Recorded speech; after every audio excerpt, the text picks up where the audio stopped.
Tell me, how are you, beta? What's the And first of all, beta, a very big, heartfelt congratulations on being recommended in NTA. Thank you, sir. हाँ, okay. तो अंकित ये बताओ कि first of all tell me about your experience. Recommend होने के बाद कैसी कैसी फीलिंग्स आ रही थी? कैसे लोगों ने प्यार दिया? सर हाँ, यस बेटा। तो सर वैसा हुआ कि अब जब मैं रिकमेंड हो गया तो हम्म, मतलब फर्स्ट ऑफ ऑल जब चेस्ट नंबर बोला तो मेरा 3 बार चेस्ट नंबर बोला था कि हम्म, मेरा चेस्ट नंबर 43 था। उन्होंने हम्म, 3 बार बोला कि chest number 43, chest number 43, chest number 43, 3 times बोला। हम्म, मुझे सुनाई, हम्म। मुझे बिलीव ही नहीं हो रहा था। मैं आजू बाजू देख रहा था मेरे चेस्ट नंबर 43 कौन है, हमें हॉल में बैठाया था। बड़े तो बड़ा ही हुआ क्या, अनबिलीवेबल मोमेंट था। अनबिलीवेबल मोमेंट था कि मुझे एक्सपेक्टेशन नहीं थी कि मेरा होने वाला है।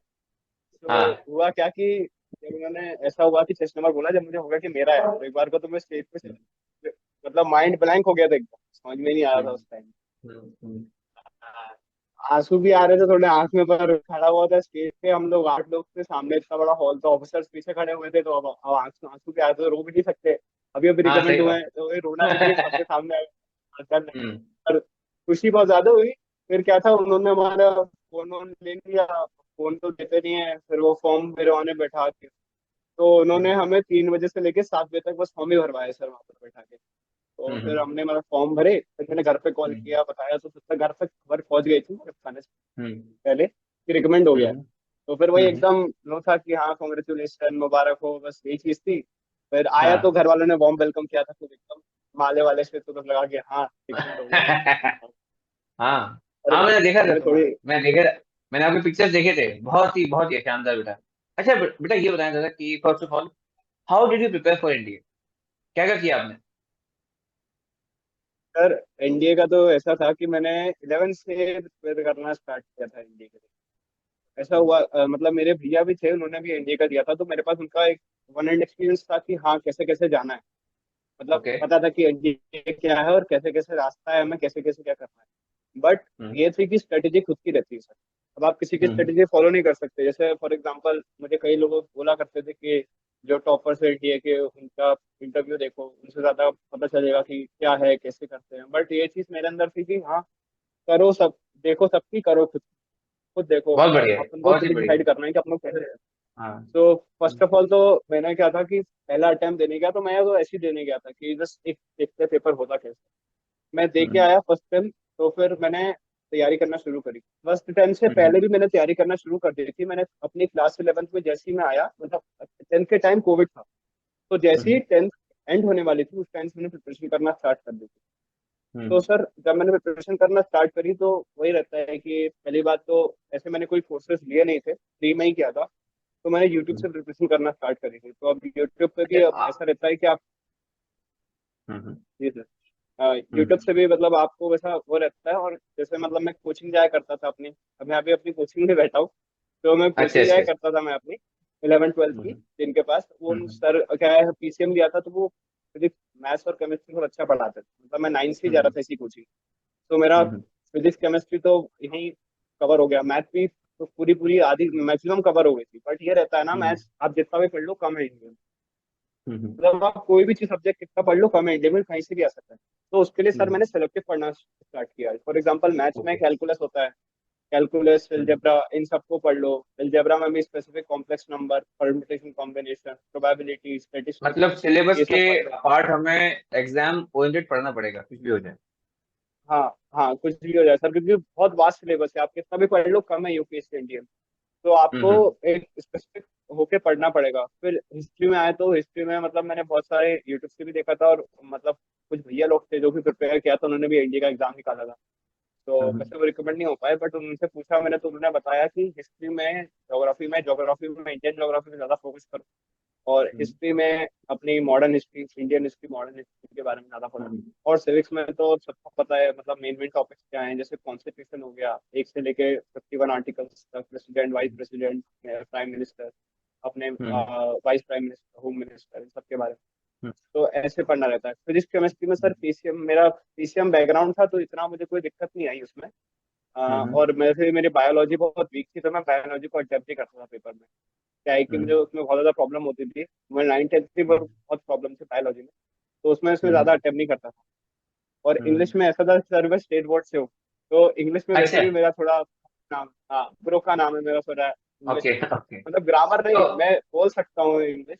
जी सर। हम्म हम्म इंग्लिश में ऐसा बोल सकता हूँ, बट हाँ ऐसी ग्रामर मेरे को थोड़ा प्रॉब्लम करता था, तो इस कारण से मैं भी हम्म उसमें स्पेसिफिक पढ़ता था, मतलब रूल्स होते हैं हम्म ग्रामर के उनके बारे में थोड़े बेसिक्स, तो उससे क्लियर हम्म होता था।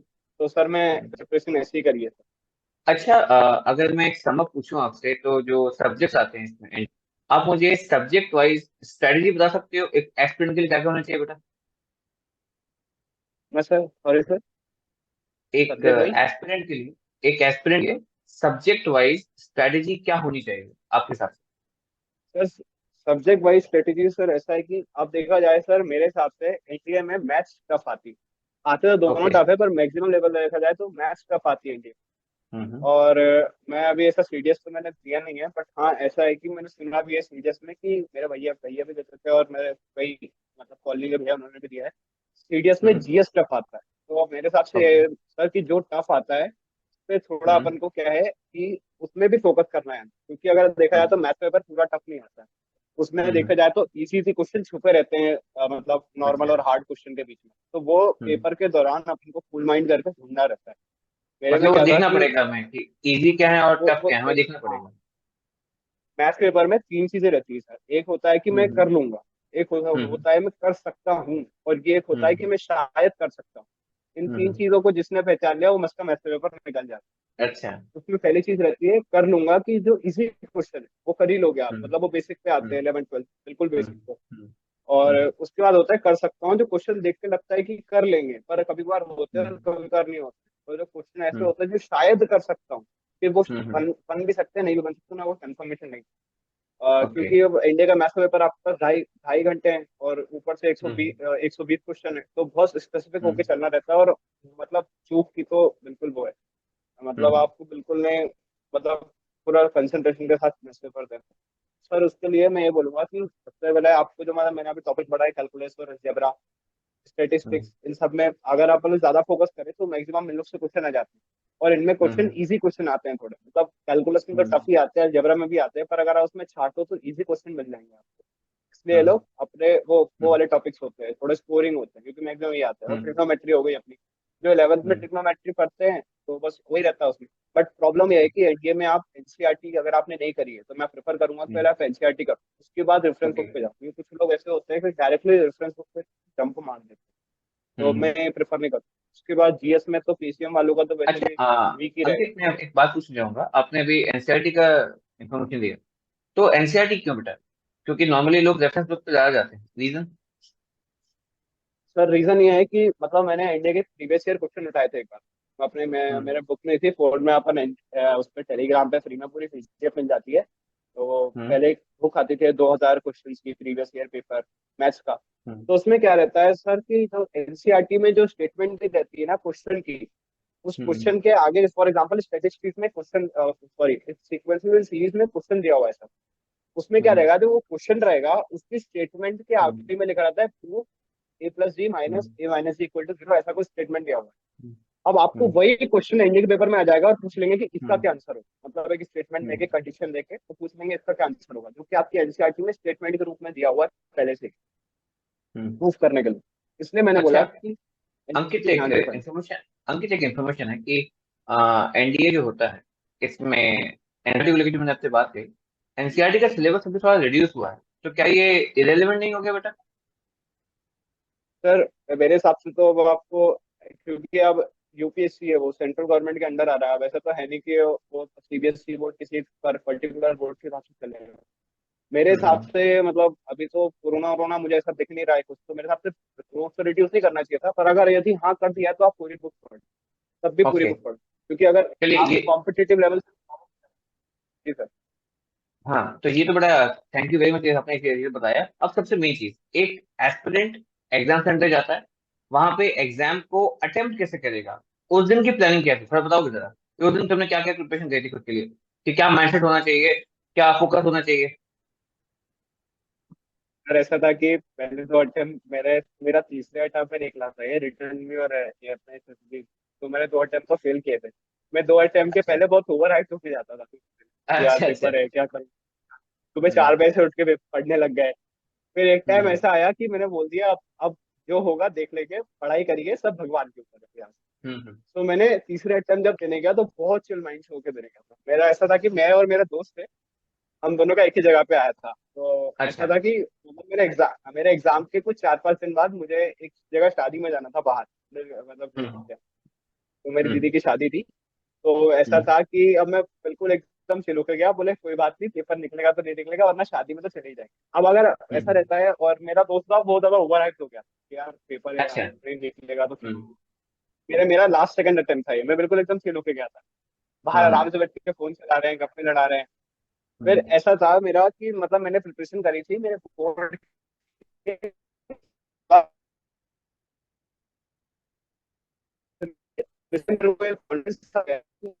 चलिए 2 साल से 3 साल से कुछ ना कुछ तो मिलेगा। तो हम्म अब जाके तो मैंने मतलब अब बिल्कुल एकदम आराम से गया, कोई प्रेशर नहीं लिया। मैं एग्जाम में हम्म गया अंदर, मतलब हम्म। टीचर्स तो फ्रेंडली थे, बड़ा फ्रेंडली हो रहे थे मेरे से बहुत ज्यादा, तो मैं और उसमें चिल हो गया, आराम से मैंने बैठ गया अच्छा। कि मजाक किस्मत के साथ दे रही है। मतलब सोने में बचा सुहागा हो गया उस फिर दिन। ऐसा रहा कि मैंने क्वेश्चन पेपर, और क्या, हाँ सही बात है। फिर सही है। मैंने क्वेश्चन पेपर देखा। फिर मैंने हम्म। पहले 5 मिनट ये रुक के देखा कि मुझसे कौन सा क्वेश्चन बनेगा और कौन सा क्वेश्चन नहीं बनेगा।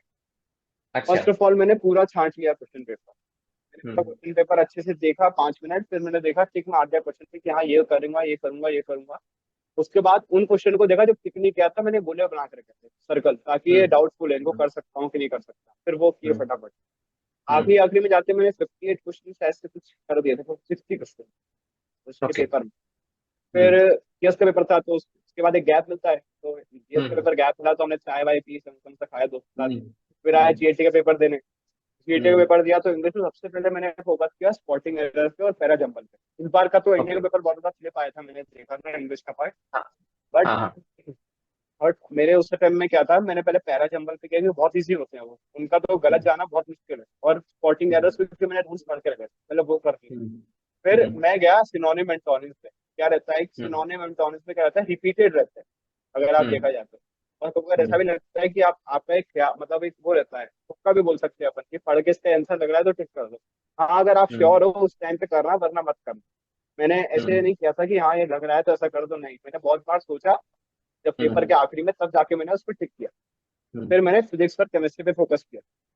हम्म फिजिक्स और केमिस्ट्री हो गया क्योंकि मेरा बैकग्राउंड था। उसके बाद मैंने बायोलॉजी पे गया। बायोलॉजी ऐसे नहीं था सर बिल्कुल ही वीक था, कुछ 9th 10th का याद था, तो उसकी बेसिस पे मैंने किया। तो सर हम्म ओवरऑल पेपर तो उस टाइम पे मैंने प्रेशर में था, पर आप प्रेशर को हैंडल कर लिया था। मैं पेपर लिखते टाइम गाना गुनगुना रहा था तो दिमाग में, गाते जा रहा हम्म था, पेपर का लिखते रहा और गाता रहा पेपर, मतलब गाते रहा पेपर। हम्म तो प्रेशर उसी हम्म में हैंडल हो गया। और हम्म। ये भी था कि कोई फंक्शन है तो कोई बात नहीं, फंक्शन एंजॉय करेंगे जाके, क्यों मूड खराब करना है पेपर अच्छे नहीं गया। हाँ जो का देखा जाएगा ऐसा। हाँ मतलब अंकित सर आप यही है ना कि अगर आप इस जितना मैं आपको जी ऑब्जर्व सर। कर रहा हूँ, जितना देर आपका स्माइलिंग फेस आ रहा है और जो आपने मुझे एग्जाम का बताया अभी, उससे मैं एक कंक्लूजन निकाल पा रहा हूँ कि फर्स्ट ऑफ ऑल एक चिल माइंड होना फाउंडेशन है इसका। अगर वो नहीं होगा तो आप कुछ कर नहीं सकते, right? Hello Ankit, am audible? Ankit. Yes sir yes sir yes sir. हाँ मेरे साइड से शायद हाँ से नेटवर्क एरर हो रहा है सर। हाँ हाँ, सॉरी सर। अच्छा थोड़ा सा जी हो सर, गया। अच्छा बोलिए अच्छा, सर। हाँ तो मैं ये कह रहा था कि फर्स्ट ऑफ ऑल एक चिल माइंड और एक स्माइलिंग फेस एक फाउंडेशन है एनडीए से एग्जाम को आपको अटेंड करना है, राइट? हाँ सर। और उसका ये बाद सही है। उसका आपने जो एग्जाम को अटेम्प्ट किया, तो मैं समाप्त करूंगा जो मैं समझाऊं वो ये कि फर्स्ट ऑफ ऑल हमें एग्जाम को दो पार्ट में डिवाइड करना पड़ेगा। Easy attempt, tough attempt. पहले साइकिल में आपको इजी अटेम्प्ट करने हैं जो आपसे हो सकते हैं, और जो नहीं हो सकते उसको अभी ना देखें। जब इजी कर लो उसके बाद टफ पे जंप करें। एम आई राइट बेटा? हाँ यस सर, यही सर, यही चीज है सर, हाँ यही मेरी हाँ। स्ट्रेटेजी थी, सबसे पहले इजी अटेम्प्ट करो, एक बाद में जाओ टफ। हम्म हम्म। क्या था कि अच्छा हमारे यहाँ स्टेट बोर्ड में भी यही होता है। अच्छा हाँ हाँ MP बोर्ड सही में है। क्या था कि मेरे 12th के टाइम पे मैं ज्यादा पेपर देने, तो हमें पहले बोल दिया जाता है पहले इजी करो फिर बाद में टफ पे जाओ, बन तो जाते ही। अच्छा, मतलब ये अकेला एनडीए नहीं, ये लाइफ स्ट्रेटेजी है, लाइफ भी ऐसी ही होती है। नहीं, हाँ सर, लाइफ स्पेशली है सर। अगर आप मतलब वैसे। कॉन्फिडेंस बिल्डअप हो जाता है ना सर, कॉन्फिडेंस हम्म। बिल्डअप होता है तो ना बनने वाली चीज भी बन जाती है।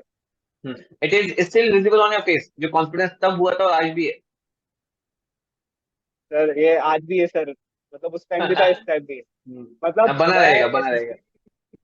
एसएससी में हम्म। अच्छा अंकित, अंकित एक बात बताओ कि, hello Ankit, am I audible बेटा? हेलो। जी सर। हाँ, यस सर, पूछ रहा हूँ यस सर, कि, यस सर। मैं ये पूछ रहा हूँ कि जैसे आपने बताया कि आपने प्रिपरेशन करी है एनडीए की, आपने कोचिंग करी थी, तो मैं आपसे इतना पूछूंगा कि एनडीए करने के लिए कोचिंग की कितनी इंपॉर्टेंस है आपके साथ? सर कितनी कोचिंग इंपॉर्टेंस तो रखती मैंने है कि? सर कोचिंग तो ऐसे मैंने स्कूलिंग के लिए करी थी, मैं स्कूलिंग के लिए हम्म। कोचिंग आ रहा था, बोर्ड्स के लिए मेरे। मतलब मैंने नाइन हम्म। टेंथ 11 12 अपनी स्कूलिंग के लिए की थी। अब देखा जाए हम्म। सर, पहली बात तो अब मैं स्टेट बोर्ड से हूँ, एमपी बोर्ड से, तो फॉर एग्जांपल अब हम्म। मैं किसी को कुछ ऑफेंस नहीं बोलना चाहूंगा, बट ये है कि आप अगर एमपी बोर्ड से पेपर देखेंगे तो एक competitive रहेगा। हम्म। तो MP बोर्ड का, और उसमें स्ट्रेटेजी क्या रहती है, आपको किस तरह रिप्रेजेंट करना है किसी चीज को, ये रहती है एमपी बोर्ड में स्ट्रेटेजी। तो अब मैं हम्म। स्कूलिंग के लिए आ रहा था मैक्सिमम, पर ये था कि जो हम्म।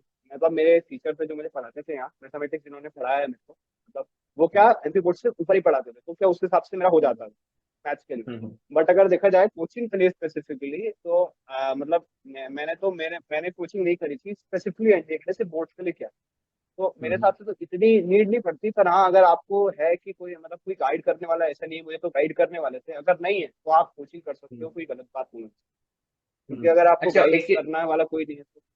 और एक बात पूछूंगा आपसे कि एक स्टूडेंट के लिए जो सेल्फ प्रिपरेशन कर रहा है और जो कोचिंग नहीं करता, उसके लिए कितना टफ हो सकता है एनडीए क्रैक करना, जो सिर्फ सेल्फ डिपेंडेंट है, ना कोचिंग करता है, सिर्फ खुद और ना किसी गाइडेंस लेता है और खुद ही करना चाहता है, उसके लिए कितना इजी और टफ रहेगा? सर आईडी तो पड़ता है सर, क्योंकि मेरे को ऐसा नहीं था कि गाइड करने के लिए लोग थे, बस वो भी टाइम नहीं दे हम्म। पाता, तो वजह से मैं हम्म। बोर्ड्स के लिए पढ़ता था, बोर्ड्स के ऊपर ही हम्म। मतलब मिल जाता था।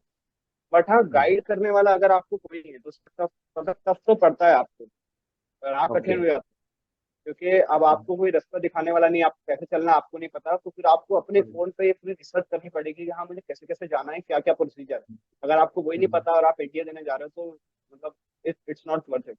इसलिए सही आपको बात है। पहले पता करना पड़ेगा, अपने खुद को ही गाइड करना पड़ेगा आपको उस कुछ। हम्म। टफ पड़ेगा सर, क्योंकि मैंने मैंने मेरा क्या था, मैं तो मतलब मैंने 11th में बहुत मेहनत करी थी उसके लिए, मेरे दो हम्म। अटेम्प्ट ही निकले, तो हम्म। हम्म। चले जाते हैं, डिप्रेशन क्या था, हम्म। मैं चिल हो गया हम्म। था कि बोले नहीं हम्म। निकलेगा तो नहीं निकल रहा, कोई बात नहीं, अगला सीरियस पे ध्यान देते हैं। हाँ, मैं थर्ड अटेम्प्ट देने गया, चिल हो गया एकदम, इसलिए निकल गया सर। वो चिल एटीट्यूड आज चिल भी माइंड कायम का है पूरा था। और आगे लेके। हाँ, वो दिख वो बहुत दिख रहा है आपके स्माइलिंग फेस पे, क्लियरली विजिबल है वो। अच्छा, एट लास्ट संकेत एक लास्ट चीज पूछना चाहूंगा कि एसएसबी के लिए क्या टिप्स दोगे बच्चों को जो एस्पिरेंट्स हैं?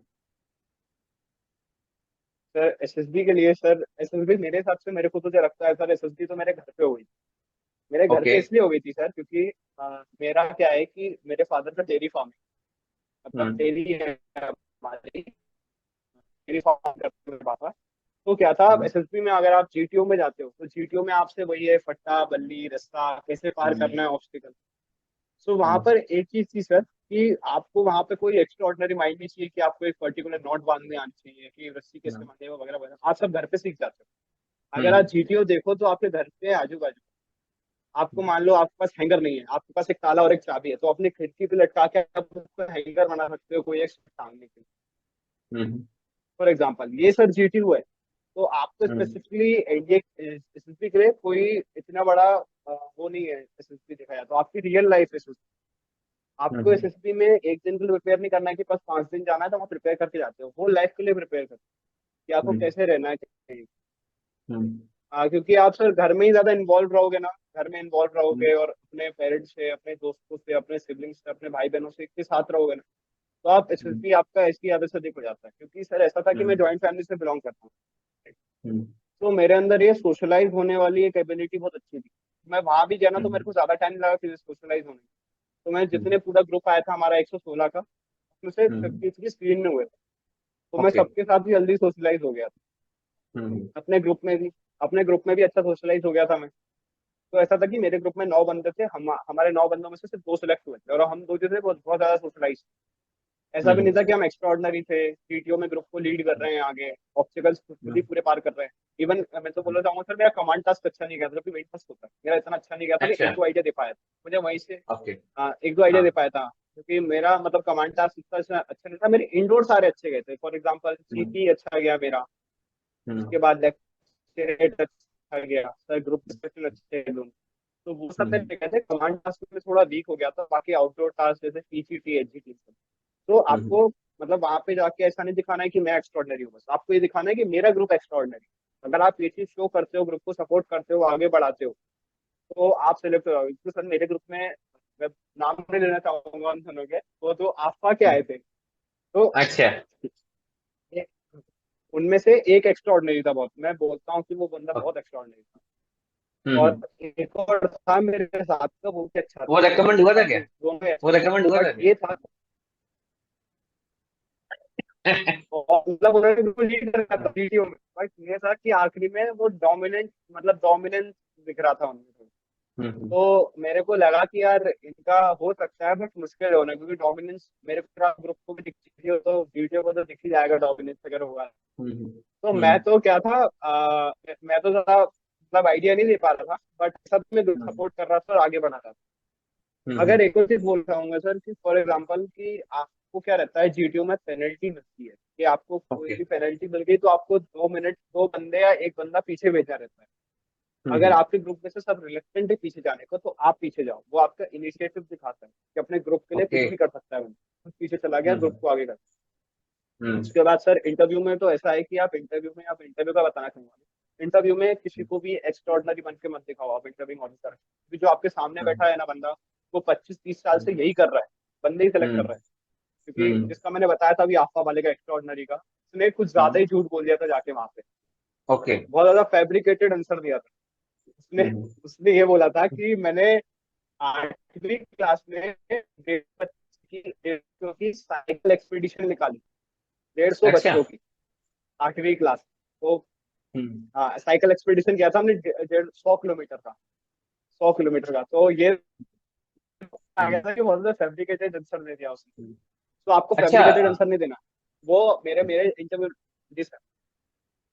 मैं ये कह रहा था कि अभी due to some shortage of time हमें इसको यहीं एंड करना पड़ेगा बेटा, बट एक बात, फर्स्ट ऑफ ऑल आपकी जिस हिसाब से बात करी बहुत अच्छा लगा।